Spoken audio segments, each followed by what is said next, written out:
There goes my prime, is what we're told as women. How to stay looking 20 forever. Remember the celebrity from her youth? Here's what she looks like now, the headlines read. It's everywhere. It's pathetic. What does it even mean, being in your prime? Is it the age at which you're the most fertile? Or when your physical and mental health are at its best? Or is it the age at which you're deemed as most physically attractive by others? As women, is it the age at which we get hit on the most? That would be age 14 for me. Make the most out of your so-called prime years or you will miss out on finding a man, they say, as if I would ever pick a man who values me for the perkiness of my breasts and the smoothness of my skin. Good news is, if Mr. Right and I find each other when we're old rather than young, we'll know for sure that it's love and not vanity. He'll be balding and I'll be sagging and we'll be old and ugly together. We're told 20s are the prime, yet ironically, few women I've spoken to over the age of 40 seem to agree. Sure, many of them had lots of fun and freedom and energy and they think of those years fondly, but sadly, many also recall years filled with insecurities and self-hatred, the constant comparison, the expectations, the pressure. You care so much in your 20s and it's exhausting. My girlfriend and I talked about this a couple of months ago over dinner. We asked each other when we felt that our prime was.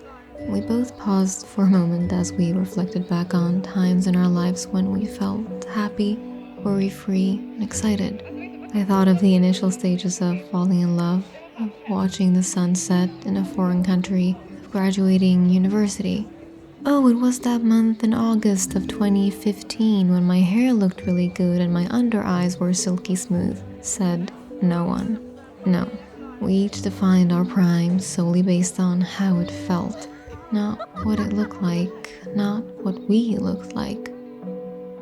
We also agree that our primes are not just one small window of time in a person's life. We have lived through multiple primes and, if we're lucky, we have more yet to come. In fact, we might be in a prime right now, but of course, we wouldn't know. That's one of the tragedies of life, the failure to recognize how beautiful life is in the moment, only to recognize it in retrospect. Today's conversation can be a sensitive topic for some people. I mean, what else is new on the Lana Blakely YouTube channel? But I'll be discussing things like insecurities and beauty procedures and finding self-acceptance and everything in between. It's been a roller coaster, growing up, becoming a woman, and if there's one thing that I wish I had had access to in my 20s, when I was going through quite a turbulent time, it would be that I had talked to a professional. Therapy was not as widely accepted back then as it is now, It wasn't ever really talked about, and as much as I wish I had had that option, I'm so grateful that young people today do. And this portion of the video is in paid partnership with BetterHelp.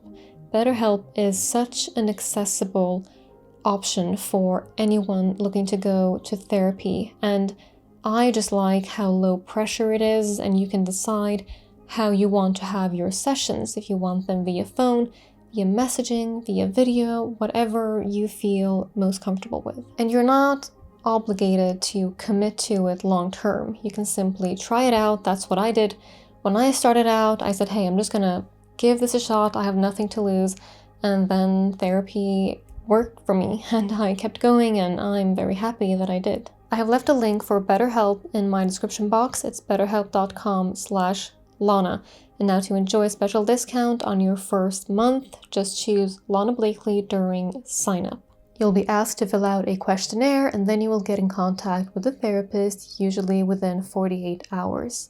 And thank you so much to BetterHelp for continuing to support this channel. What have I learned about beauty and appearance in the last decade or so? A lot, but I would like to share a few things with you. One thing I've learned is that I may never love every part of myself. Actually, I am likely to always deal with insecurities. And the way I see it, there are mainly 4 options to choose from in terms of what to do with those insecurities.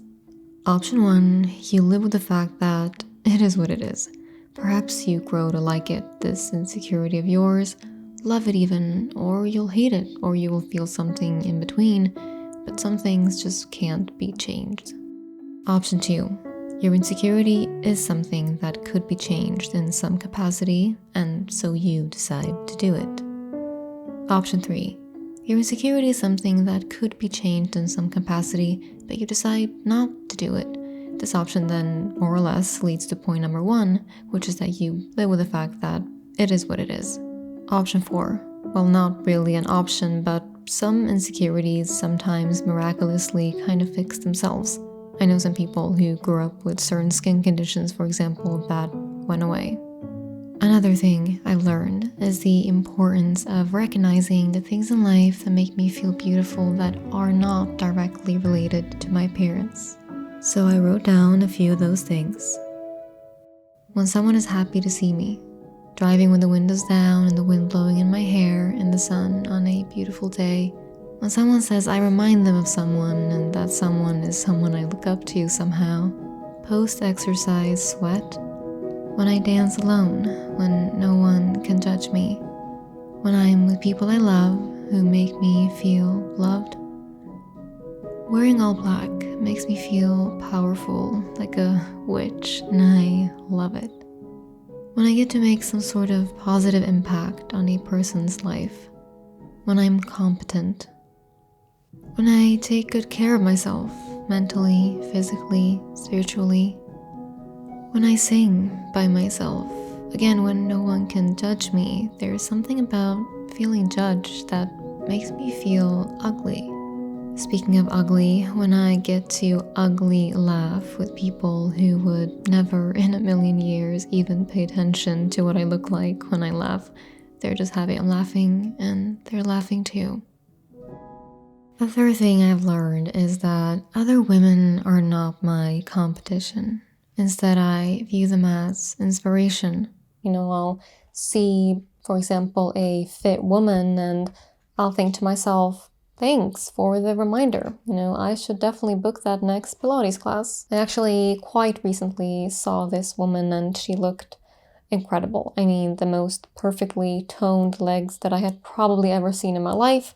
And I started chatting with her and I asked her what her workout routine is. You know what she said? Running.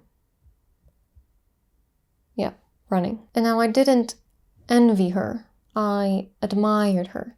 And that's the difference that I've noticed in myself being in my late teens-ish versus now. A fourth thing I've learned is that I care less, like way less.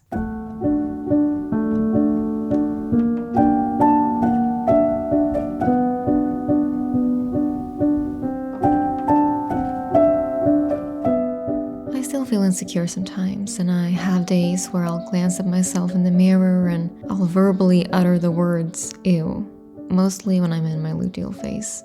I'm not proud of the way I talk to myself sometimes. But teenage Lana would lock herself in her room thinking that no one would ever find her beautiful because she did not even think she was beautiful. Adult Lana laughs it off and moves on with her day. She might throw on some eye patches and pretend like it makes a difference.